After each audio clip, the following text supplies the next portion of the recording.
The number one podcast for hospital parents. This is SuperTalk with your host, Jason Soteris. Hello and welcome everyone to another episode of the SuperTalk podcast. We are live. My name is Jason Soteris and today we've got a very, very special guest. This is episode 3 of the SuperTalk podcast and we do this whenever and wherever we can. If we have someone interesting and someone that is beneficial to our group, we like to invite them on and cover all aspects of what we face as parents through our hospital journey. Anything that relates to children, anything that relates to us as parents to try and get through the battles of seeing our child face a life-threatening condition. And speaking of life-threatening conditions, I'm very privileged today to have the honor of a guest. You may have heard of this fellow or at least seen his drawings. And today we're honored to welcome Angus Olsen, founder of I Draw Cancer, a project he started to provide hope and comfort to children. I'll just put an image of Angus up. Sorry, there we go. And to children and families affected by pediatric cancer through the power of art.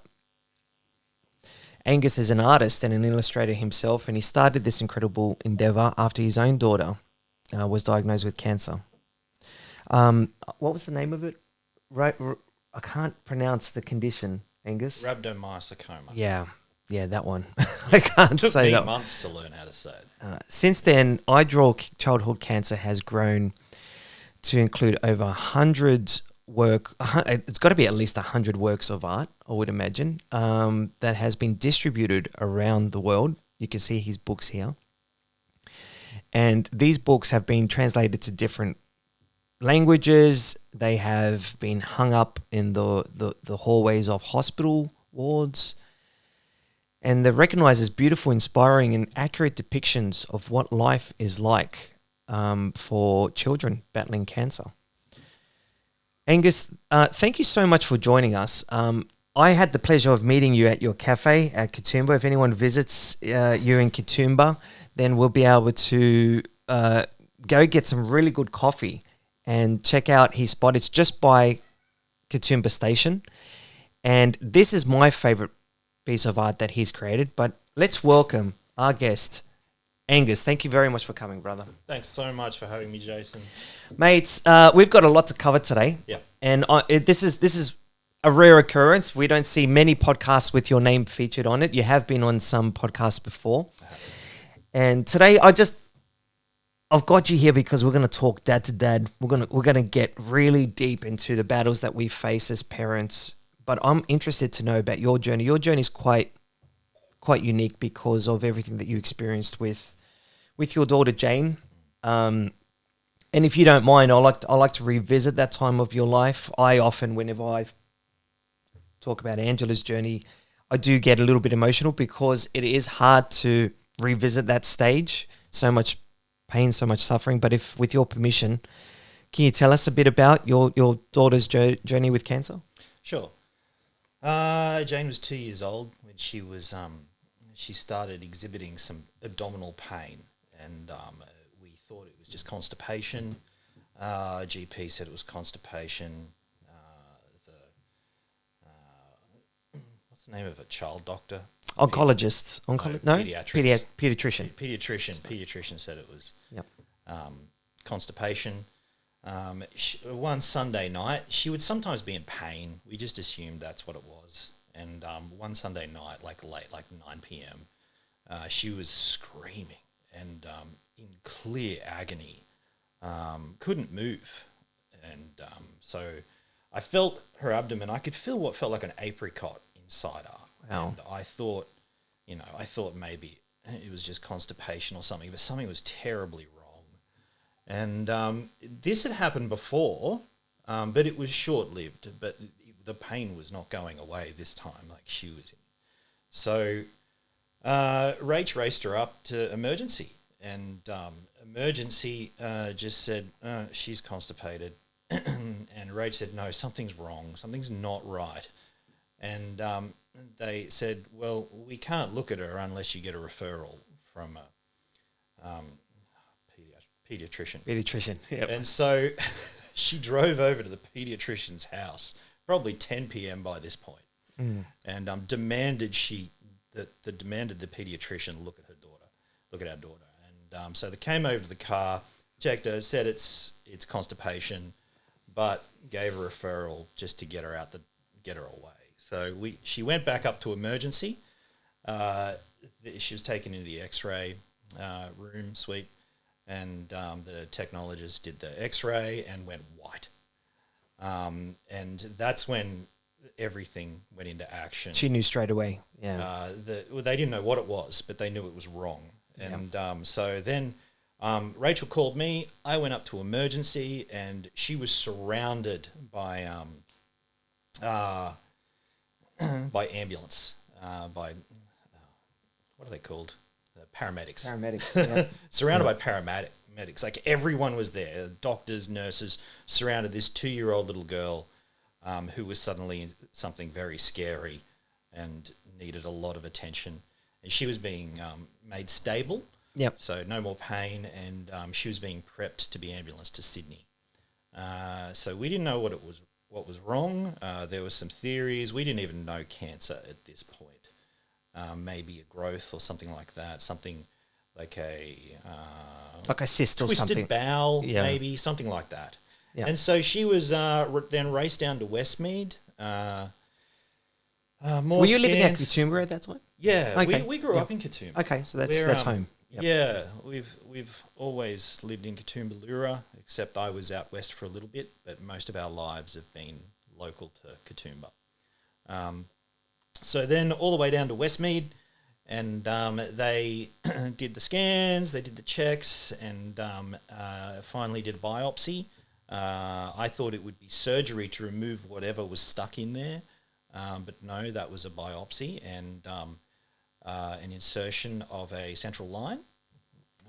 And wow, came back that it was a tumour, and the feeling was they were scared to do too much to it because, you rupture a tumour, it metastasizes through the whole body. Wow. They felt that it was a soft tissue cancer, most likely rhabdo. So then that kicked it all off. Yeah. Wow. And just for those, we do have some parents that live all over Australia and overseas. The Children's Hospital at Westmead is where my daughter was treated as well. It's only about 5 minutes away from here, actually, where you've been kind enough to join me here in the studio. So from where you live in Katoomba, that's about an hour drive. Would you? Yeah, a bit over an hour, depending on traffic. Yeah. Yeah. So that point of diagnosis, I often find to be that's the hardest point. You've been smacked in the face with some bad news. So what was the biggest challenge you faced as a father during such a difficult time? You've just been given the news. I mean, I'm remembering when I was told that news and how you try and process it and how you try and make sense of it all and the things that all of a sudden you were worried about. Yeah. What was going through your head at the time? What were you trying to make sense of? Well, we knew something was really wrong. And so we were kind of prepared for the surgeon to sit us down and tell us. Yep. And we're pretty pragmatic people, where I am someone who is not a stranger to hospital. My own brother, having passed away at Westmead when I was a young man, and I had an older brother who was severely disabled. So I grew up with disability in the family. And then my own father dying the same week that Holly was born. Wow. From brain cancer. So I'm no stranger to suffering. I guess you could call it bad luck. Suffering. Wow, Bad man. luck. Like that's So when Jane happened, I'm like, wow. Expletive. I'll try not to swear on your podcast. No. I mean, look, it's parents. It's all parents. But geez, like that's introduced you. Would you say that primed you for bad news, or that you expect bad things to happen in your life? I mean, yes. Yeah. Wow. I'm kind of like, if I'm going to flip a coin, it's going to explode and kill me. Wow. That's just going to, I do not, and that's meant that I don't take a lot of risks because, some people have luck, and I do feel very fortunate in a lot of things in my life. Rachel is amazing. I have 2 beautiful daughters. I have a house. I have so much more than a lot of people. So I do feel lucky in a lot of senses, especially with my family. My mother and my sister are wonderful people, and especially supportive. I'm surrounded by wonderful people, and it's the people where my good fortune has been. So Truly you blessed stay in away that from the sense. dark side of the force. Yeah. I think optimism is important. Yeah. It's hard for us as cancer parents. But yeah, getting the news, we're pragmatic people, and we're like, what's next? We were ready to go to action. And so I know that might be unusual, and the surgeon was definitely shocked when we didn't break down, but we're no strangers to bad news. Wow. Yeah. So okay, you've been told the news, you moved over to your ward, they found you a room, Yep. treatment's about to start. Yep. What followed was years of treatment. I would assume that it was similar to our journey where Westmead became you were a regular visitor, and that was kind of like for us a second home. How did you cope with all the emotional and mental strain that you had to face caring for a sick child? Well, we lived in Westmead. Westmead became our house. I think it was 3 months we lived there. It was quite a serious time, and I don't think we coped. I think you just kind of do it. Yeah. You do it. You don't have a choice. Your child's on the line. It's time to get to work. And it was tough. I think, I'm just trying to think. Like, for me, the hardest part was Jane was in there, and a well-meaning friend who we love thought she was over the flu, and she came to visit. And Rachel, being unfamiliar with oncology, did not understand the implications of that. Of course, post-COVID, we all know now. Yeah. But back then, someone visiting, that's a wonderful thing. They thought they'd done the right thing. They thought they were well enough, and unfortunately, they weren't. Wow. And so then Rachel got sick, and then she went to Camperdown, and Jane got sick with influenza A. And She was receiving chemo at that time? Yes. So what does that mean when you get flu and you're in chemo? That means that oncology thinks they have an atomic bomb in their ward. Wow. So Rachel was sick. She had to go home. And so I came down to come live in hospital. And that's when things got really hard, because Jane had been stable, and then I was arriving as Rachel left, and then Jane went down. And I distinctly remember, there's no time to explain anything to me. They came in and they did the swab test in the nose. We're all used to that now, but back then it was not something anyone was used to. But came back influenza A. They didn't tell me any of this, and they shipped us straight out. Took us straight over to infectious diseases ward, as I call it, Mordor, because it's way up the back. It's way out the back. It's of a bit of a Westmead. walk, isn't it? Yeah. It's way out variety ward. And they didn't have enough rooms, so they put us in a child's room, which would normally house a cot. Somehow they got a bed in there, and man, it was tight. And I did a drawing of an overhead looking down on a scene of me next to Jane. And that scene is from that tiny I've seen room. that one. It's beautiful. Yeah. Yeah. For those that haven't yet been privileged to check out the work that this man has done, please go over to idrawchildhoodcancer.com.au. Yeah, I've got it here. And we'll just, if you've got that image, we'll pull that up. There it is. Have a look at that. I mean, you capture it so perfectly, mate. Like you know exactly that moment.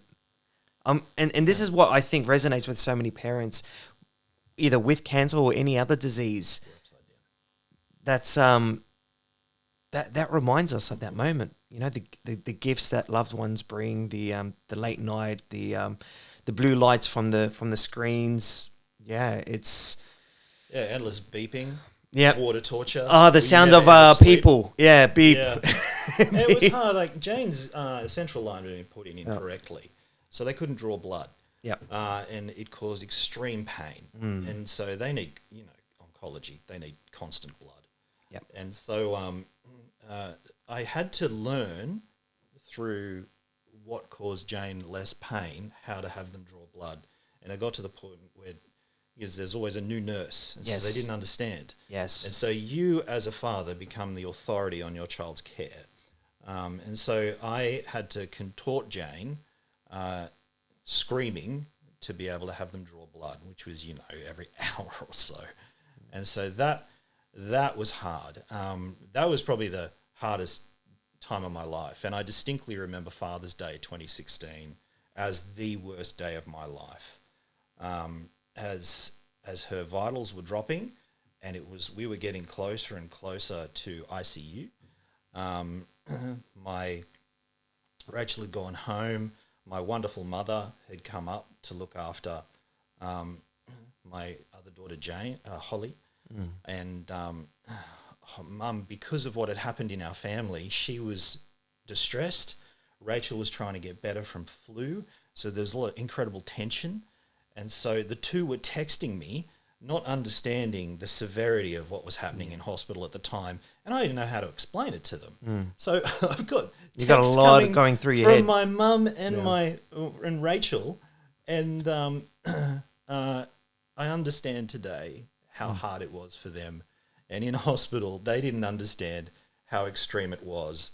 So when Rach finally got better and Rach came back down to swap, they arrived as I had to draw blood, and they could see what I was doing, and that was the end of it. We were in the shit, and it was a very scary time. And then she went over to ICU, and then was intubed and put under, and things got very dark then. And so that was the worst time. That was the hardest part. I feel you, brother. Yeah. I mean, okay, with everything that you've experienced, did you experience change your perspective on life? It changed parenting, your relationship with your wife. I mean, I think Rachel and I are strong for it. Which is interesting. If I can just say, from what I've met with hearing and speaking with other parents, the odds are always against us as couples because, the studies are inconclusive from what I've been told, but there is a higher chance of divorce for parents. I've seen looking after sick kids. Yeah, I've seen it. It's hundreds of divorces. It's and it's something that people don't really. Well, the hospital staff or hospital life doesn't really prepare you for. How do you cope as a couple during a life-threatening crisis? It's we were very fortunate. We had great family. We had great friends. We had a wonderful community up in Katoomba because we were well known in Katoomba, just being at the cafe as long as we had. And growing up there, we had people from all over Australia who knew our family supporting us. At one point, we had wonderful social workers, which were sent in from Red Kite and Camp Quality, assisting us. And at one point in ICU, Jane's oncologist said, "You two need to go away," because we'd already lived in there for a month, 2 months or something like that.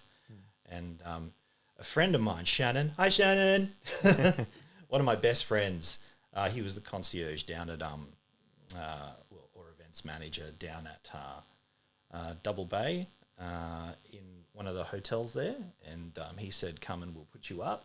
wow. And the oncologist said, "Get your mother-in-law down here, let her sit with Jane, and you two need to go away." And I was like, okay, just because I respect their expertise, and when you consider the amount of years from all the experts in hospital, you understand that you are someone who has a month experience dealing with people who have over 100 years combined experience. Yeah. And so that's the hard part, trust. Good perspective, actually. Yeah. You realise that there is things that they will not be able to explain to you because they've done all the university and the experience and seen it all. So there's a lot of trust involved in hospital, which is extremely difficult for you as parents. But we had to do it because things were hard.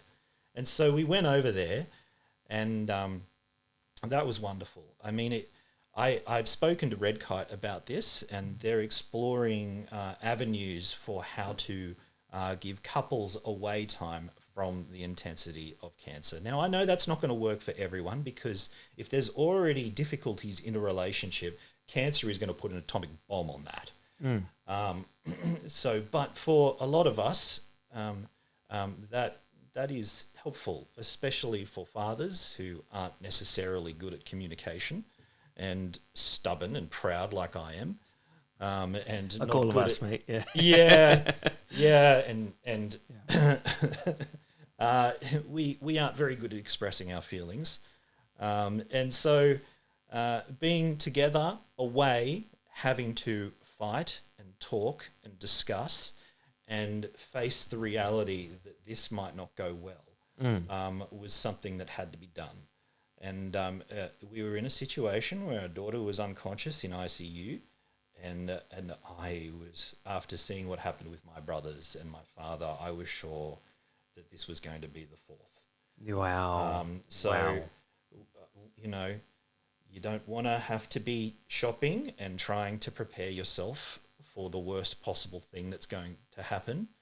But there was a reality happening that we had to try and somehow prepare for. So that was great, being able to spend time together. And then we came back, all her vitals had lifted. She'd come out, she'd gone to the very edge. Like I cannot express how close it was. Good on her. But they pulled her out. Yeah. She did it. So we'd come back, and there's a photo of me with her somewhere, and I don't often show it because it's quite a serious shot. But see if I can find it. Yeah, it's interesting, mate, because everything that you've just described, that fear. I mean, I'm curious to dive in a little bit more about how you, what advice you would give to couples to sort of what have you learned to try and help them cope. You know, there are some couples that are right in the thick of it now, like you described, and how are they going to get through it? It's so hard. Yep. My best advice is the job in front of you is the job in front of you. There's nothing else that exists. So in the intensity of a cancer ward, that job might be getting food down them, which doesn't happen.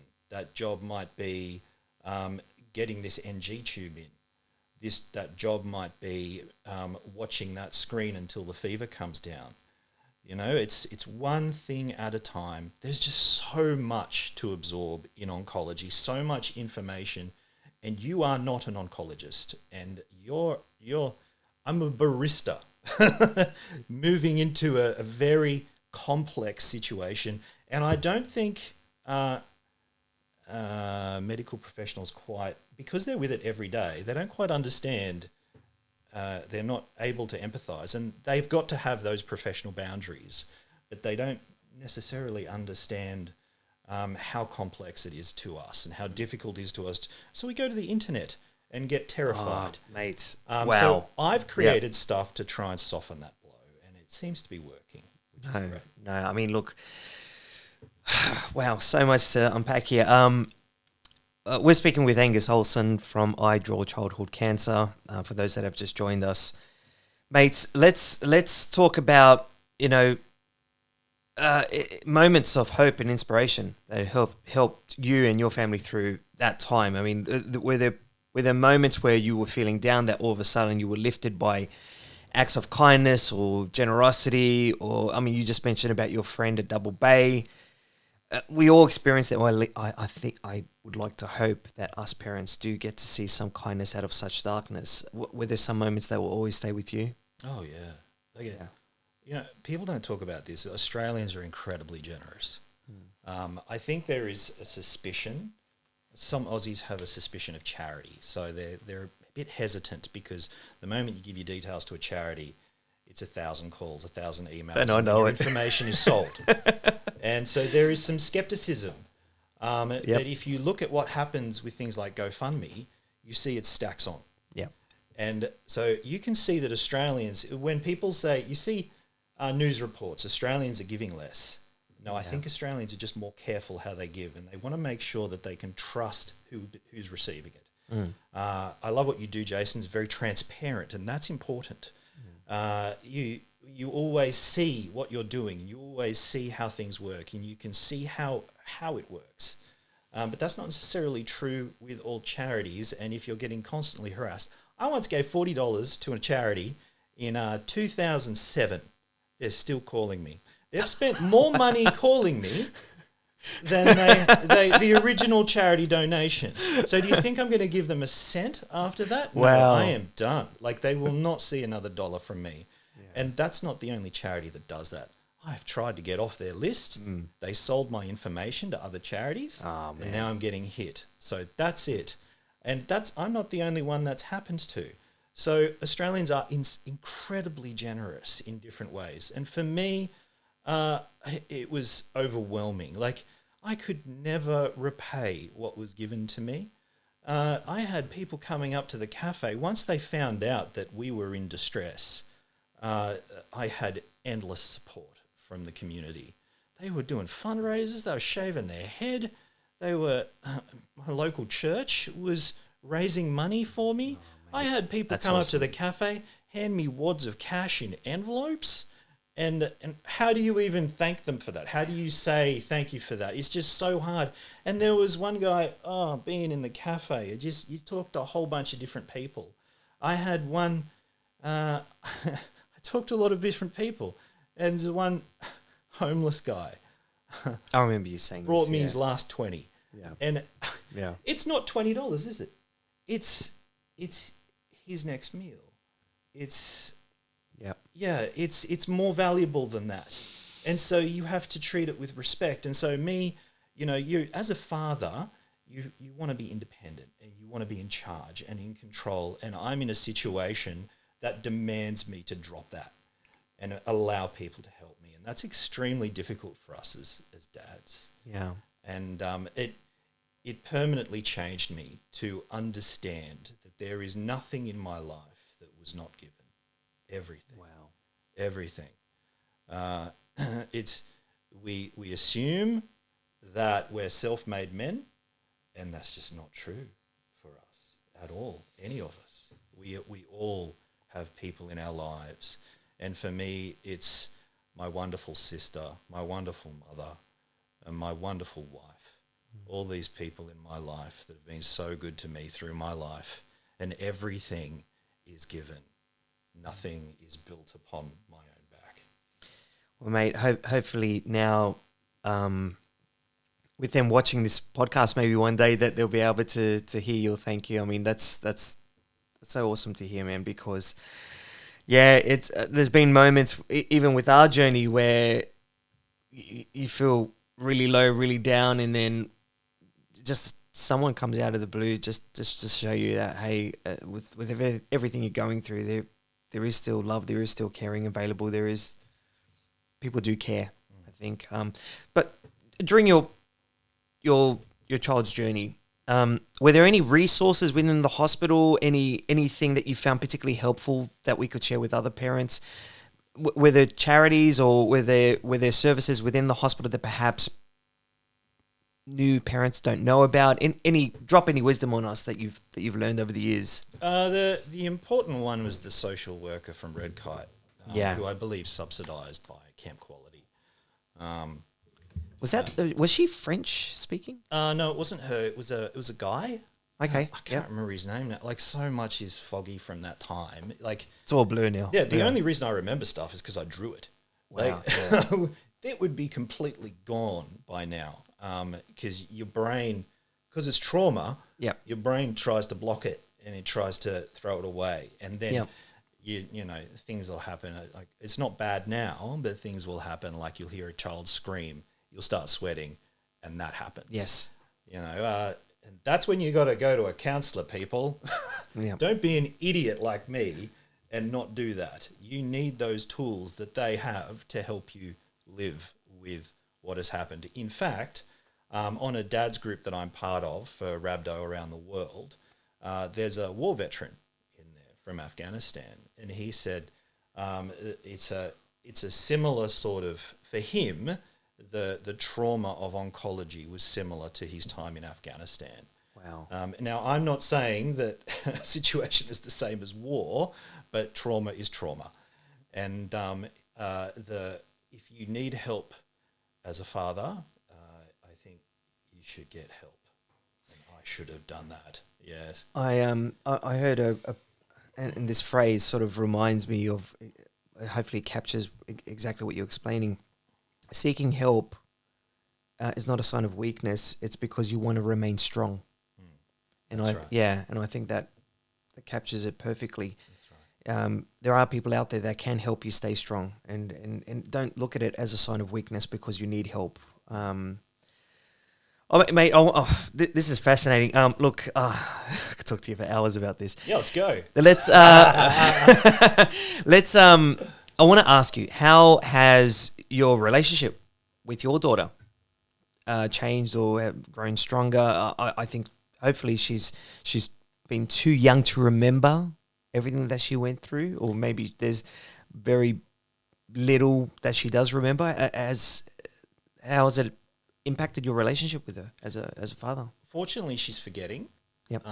When you have to do these horrible things to your children, you pray to dear God that they don't remember any of it, and that they can get past it, because you kind of feel like you're inflicting trauma upon them.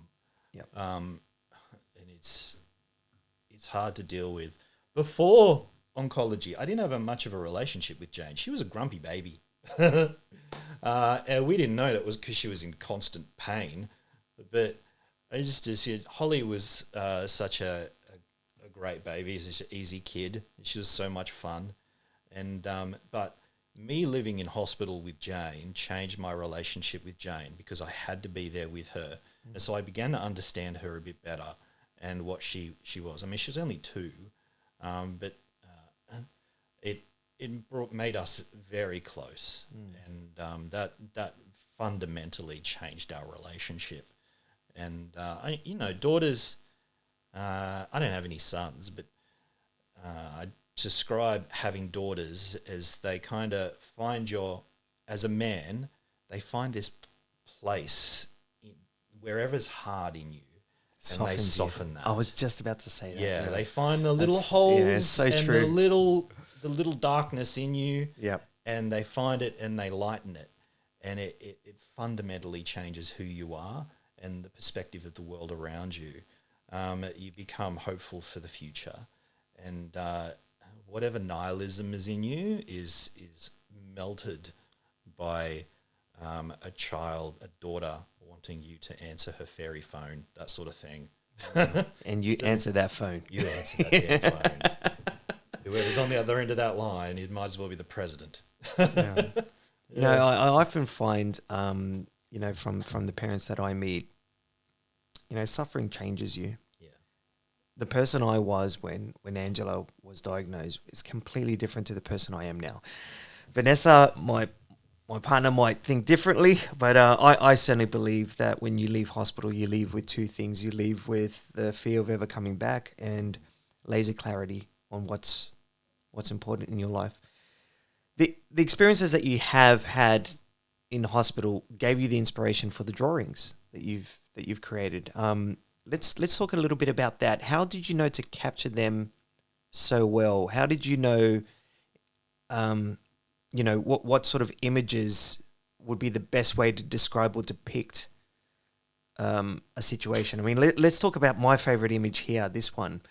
I don't know if you give this particular piece of art a name, but It goes by many names. yeah, I mean, for those that are seeing this for the first time, what this image meant for me as a father and as a parent of a child battling cancer, it just shows and it relates to so many other children with different conditions, the amount of support needed to help this child survive or help this child win or just remain with us, because that bell, for those that it's on every childhood cancer ward.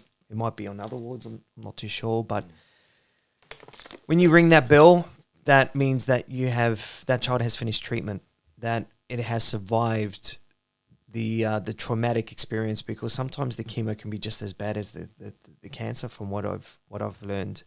And to ring that bell means so much for a parent. We walk past that bell every time we go to clinic.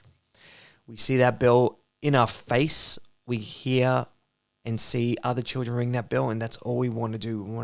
We want our child to ring that bell. And to see all these people working together, all for the common goal of having this child ring the bell. But what ruined me, okay, with this image is what you said to me that I didn't realize, which was that child, as you can see in that image, they haven't rung the bell yet. They're just shy of it. Yeah. Tell me a bit about that.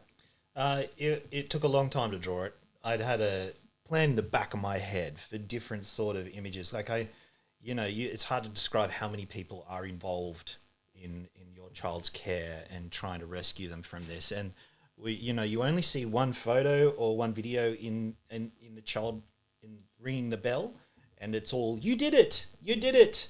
But we know that there's hundreds of people. Yeah. There's those cleaners, there's the nurses, there's the social workers, there's the oncologists, there's our friends and family, there's randoms on the street, in my case, helping me that I have no idea who they are.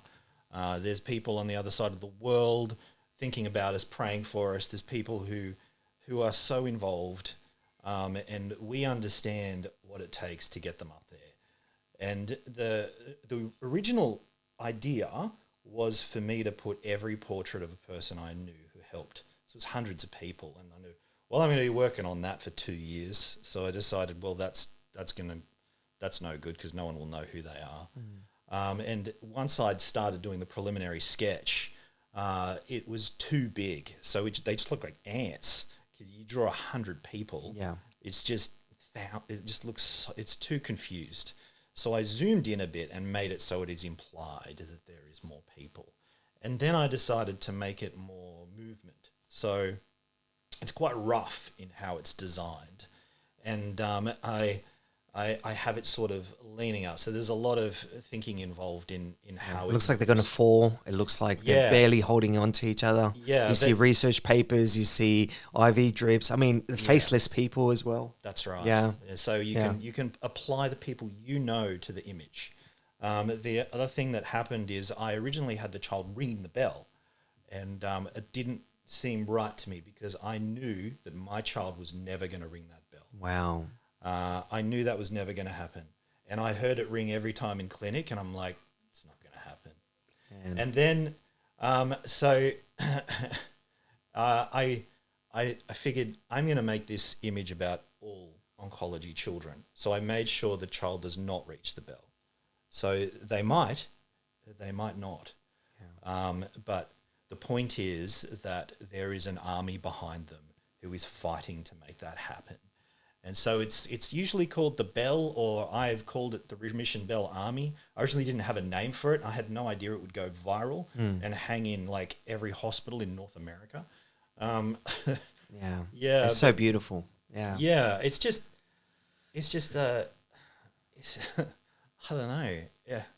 It's just so great how far it's gone. And it just blows my mind that people have adopted it to represent their own struggle, explain their own struggle, and to thank the people who helped them. People will have it printed on cards and things like that, and it's I'm constantly receiving photos of it being presented to doctors and nurses and people who helped them. I've even seen it produced with a bell in front of it, things like that. It's just wild.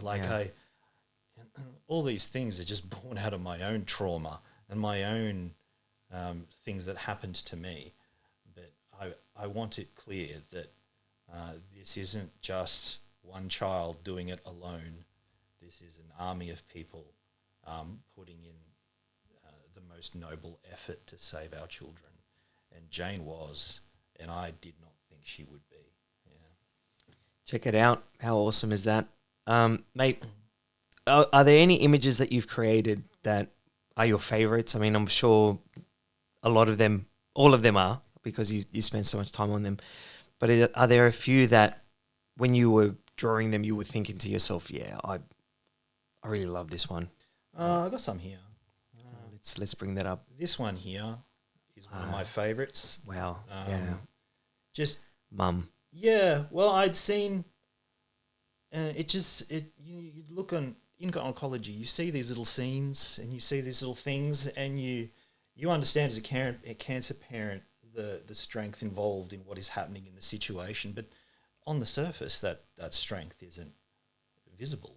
Yeah. So I tried to present that strength, and if you can see here, I've got all the medical in the background, and it's fading because what's more important is the strength of the mother in this situation. Other ones I've done, I love.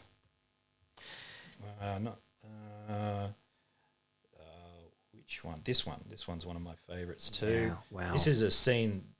This is drawn verbatim from what I watched as Jane went in for final surgery. Wow. To remove 700-gram tumour. We were told best case scenario she would lose her bowel. Wow. And they gave the surgery 12 hours. I went down to the waiting room to maybe just wait it out, have a nap, freaking out, waiting for information. They'd up in our church in Katoomba, they'd had a gathering, and everyone was there praying and everything like that. And it was like an hour or 2 hours, and the doctor came in and said, "It's flopped out." What do you mean? Did he use that exact word? Yeah. We cut it, and rather than losing her entire bowel, she lost 4 centimetres. We thought, best case scenario, she'd be on TPN the rest of her life, so constantly bagged, having a machine do her digestion for her. But wildest dreams beyond anything. Yeah. So for watching her walk into what could be a life-changing situation was something that I couldn't ignore, and so I represented. Other ones I love this one, representing battling through turbulent waters and storm, seeing it in the distance, and like, you got so much to go through to get there. My gosh. I mean, when you look at your oncology schedule, like, oh my gosh, what the hell is that drug? Yep. Can't even pronounce it. What the hell is vincristine? What the hell is Dr. Sonkonok? Doc Stimon. And you soon learn that that's the worst freaking drug imaginable. But that's such an accurate. Yeah, this one I love too. As I met parents from around the world, I was like, man, this is a global effort. This isn't just Aussies. This is the whole world trying to change things. And in our lifetime, we will see oncology change permanently. And it's happening very fast.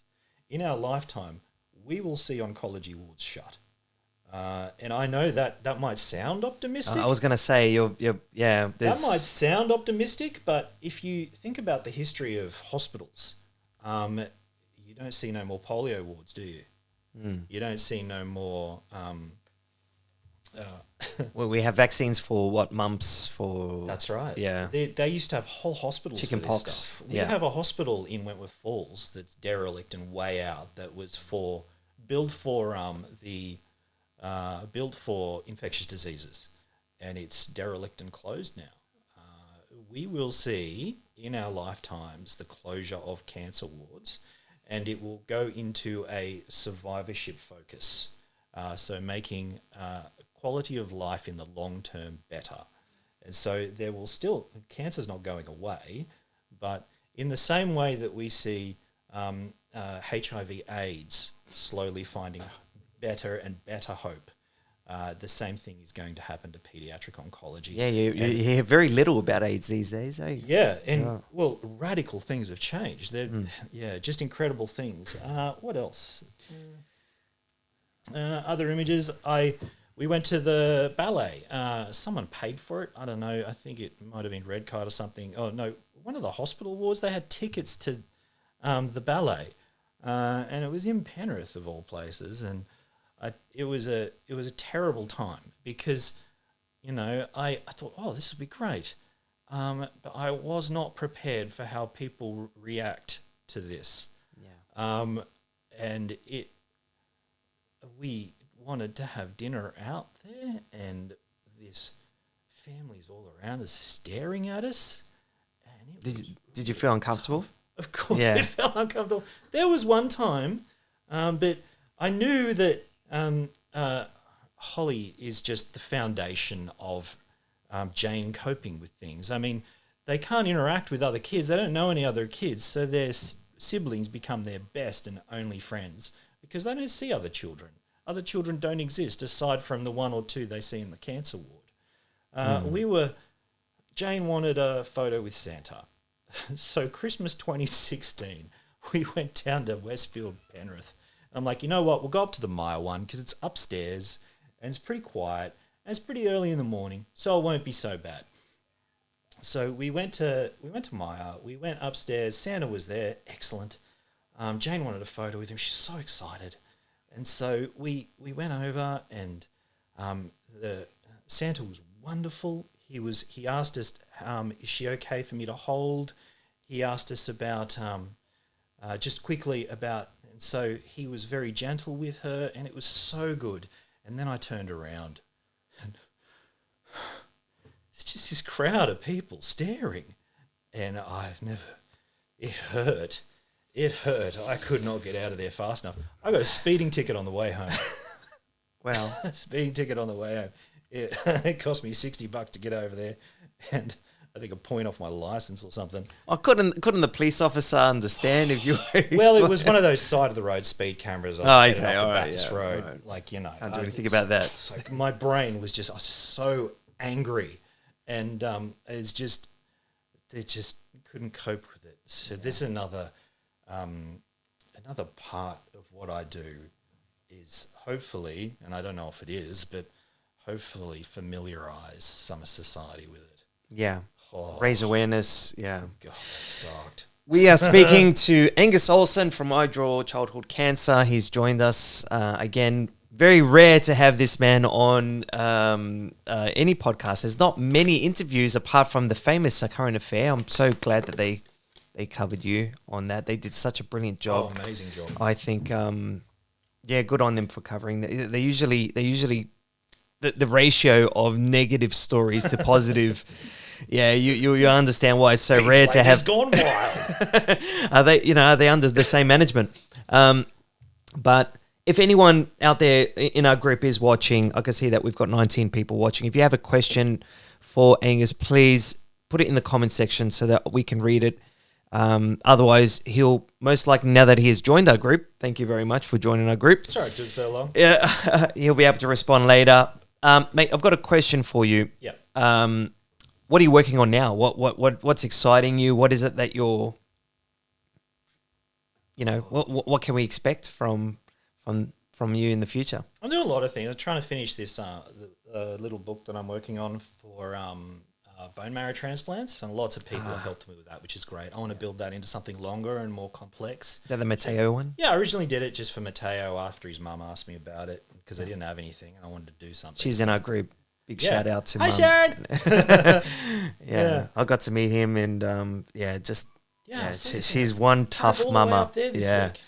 Damn. And I'm convinced that, our role as parents, if our kids see very determined, persistent, driven parents, I suppose that can sometimes rub off on the kids. I can't explain it, but from the children that I have met, if they're if they've got a lot of spirit in them, they've got a lot of fight in them, it fills me with hope that this kid, it's going to take a lot to knock them down,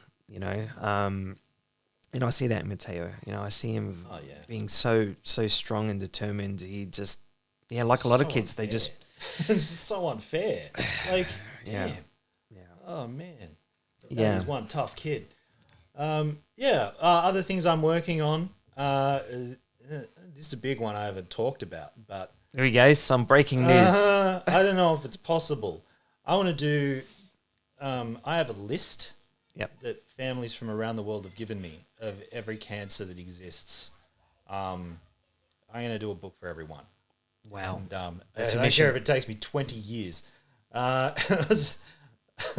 I feel because I started when I did my cancer, I realized because cancer is so individual, it's hard to include a generalized experience. So I did the best I could, and it's been quite useful.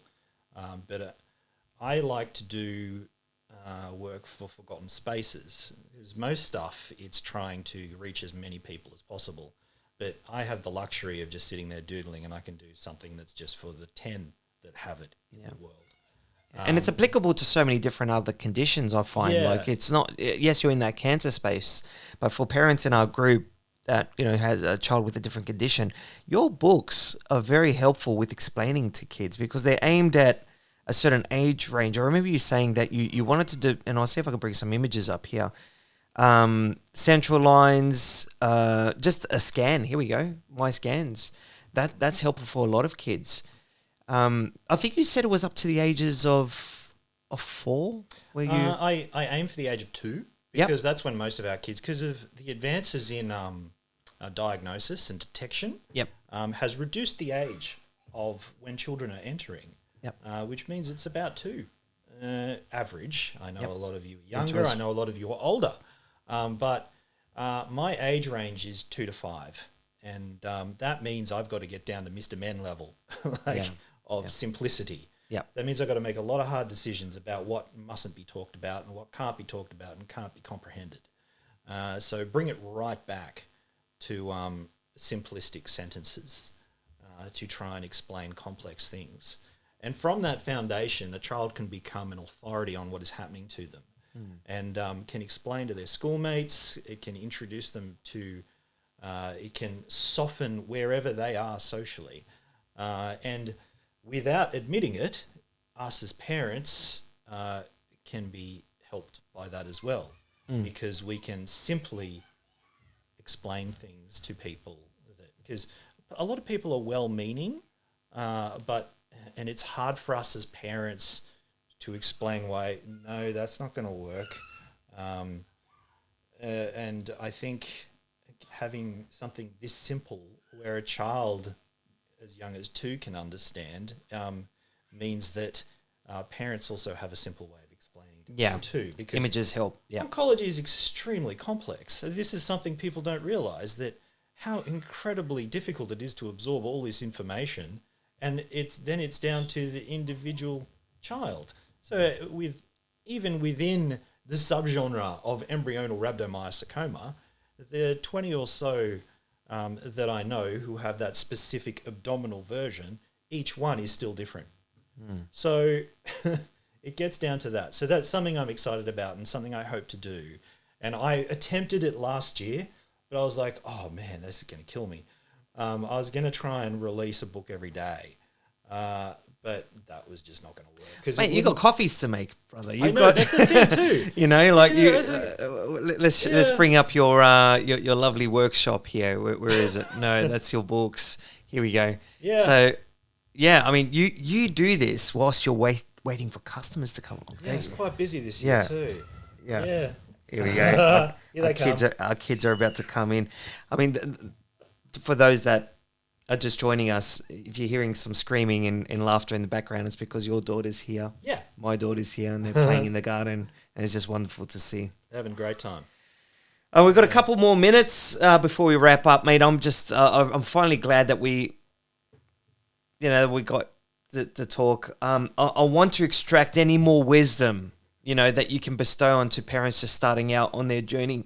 Mate, you are what I consider to be black belt now. You've gone through the, well, I mean, look, I honestly believe parents of sick kids that have gone through the years of treatment are the special forces of parents. I really believe that. What I've learned from the parents that I've interacted with is that they're very no nonsense. You can be straight with them. They don't take crap.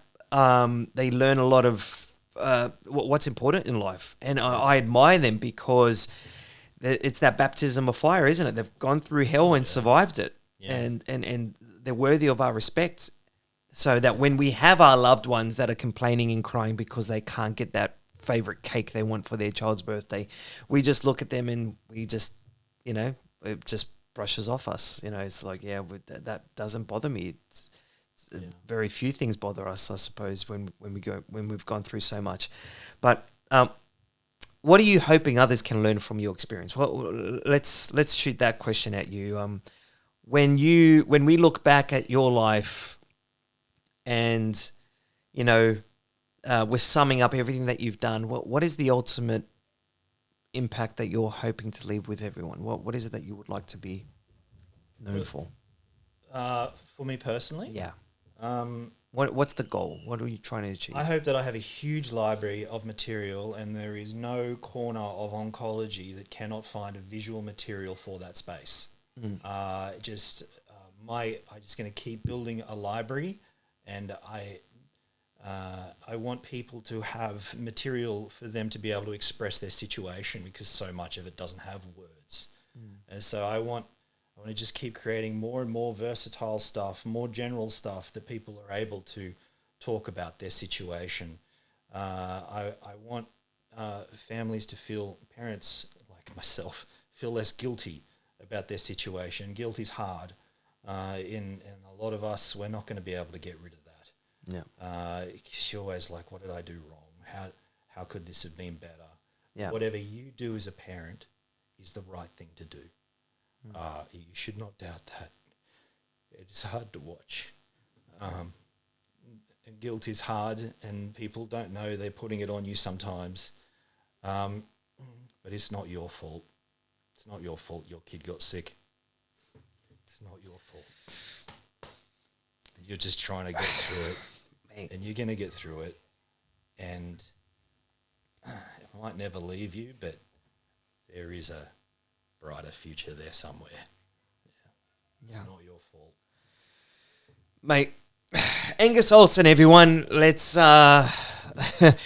I've got sound effects, so if you can't hear it, that's a round of applause in the background. Mate, thank you so much. I think it's just awesome to have you on, and I'm very honoured, I'm very privileged to meet the man that has drawn cancer, is drawing cancer, and you're going to be known as that man that drew cancer.